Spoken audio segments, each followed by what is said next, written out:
As eleições presidenciais de 1989 foi realizada após 39 anos da última eleição, quando foi eleito Jânio Quadros. Isso é importante salientar, até porque dessa campanha eu participei e pela primeira vez votei para presidente da República em nosso país. Coincidência, votei em mim. Foi algo que marcou, e não marcou apenas a mim, não marcou minha vida política, marcou toda a cidadania brasileira. A coisa mais comum hoje é você ter as pessoas que naquela época, a partir dos 16 anos, porque também foi a primeira eleição que votaram os que tinham 16 anos, era permitido votar, foi uma eleição que marcou a todos. Ainda hoje as pessoas se lembram daquele voto. Ela tinha algumas características que ajudavam a que essa eleição fosse sempre lembrada, até os dias de hoje. Primeiro, esses 39 anos sem eleição presidencial no Brasil. Tivemos a reconquista democrática com o fim da ditadura de 1964. E uma segunda, é que foi uma eleição isolada. Nós não tivemos eleições gerais no país. Foi uma eleição apenas para presidente. E foi uma longa campanha.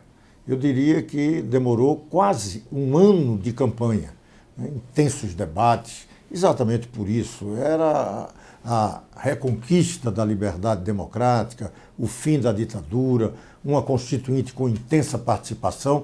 Então aquela eleição coroava tudo isso. Então todos os partidos, todos os movimentos ideológicos existentes na sociedade se fizeram presente.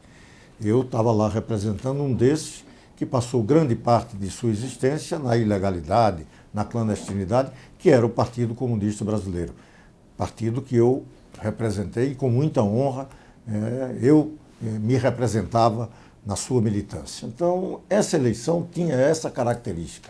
Intensos debates, foi importante. Agora, ela marcou, principalmente no seu resultado, um fato que pouca gente discute.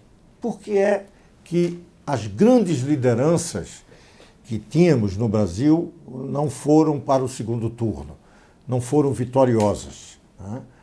Ulisses Guimarães, o grande comandante da resistência democrática, do MDB, Mário Covas, de um partido que surgia com muita força, no caso o PSDB, Brizola, legenda do trabalhismo brasileiro, para ficar nesses três mais expressivos, eles não foram ao segundo turno. Tivemos também Aureliano Chaves, ex-vice-presidente da República, várias outras lideranças também expressivas e que lá não chegaram nesse segundo turno. Chegaram dois outsiders, Fernando Collor e Luiz.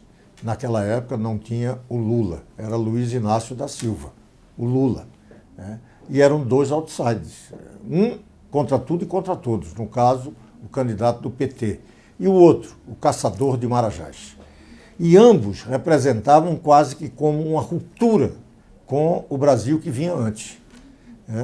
A perspectiva da mudança era tão forte que ninguém foi para quem tinha mais ou menos a ideia de continuidade, seja ela qual for, mesmo digna, como eram muitos desses que eram expressivas lideranças.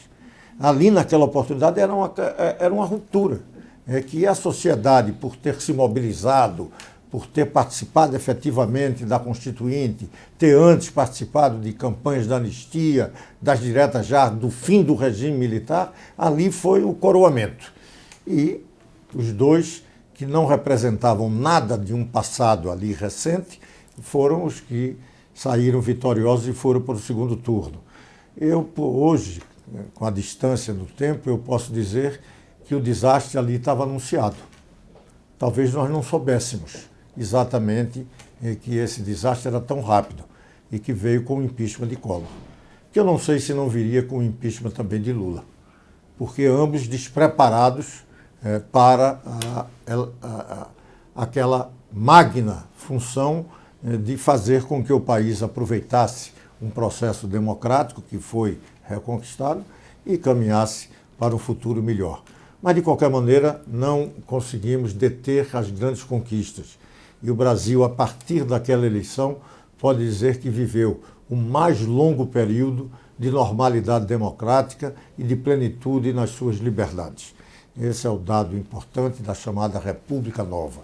Dizer isso para vocês e saber que estamos vivendo um outro momento difícil, inaugurando uma nova república. Aquela que veio com o fim do regime militar também se extingue de uma forma melancólica para todos nós, inclusive principalmente para a esquerda brasileira, democrática, que vê um enxovalhamento com a corrupção que foi promovido nesses nefastos tempos de Lula.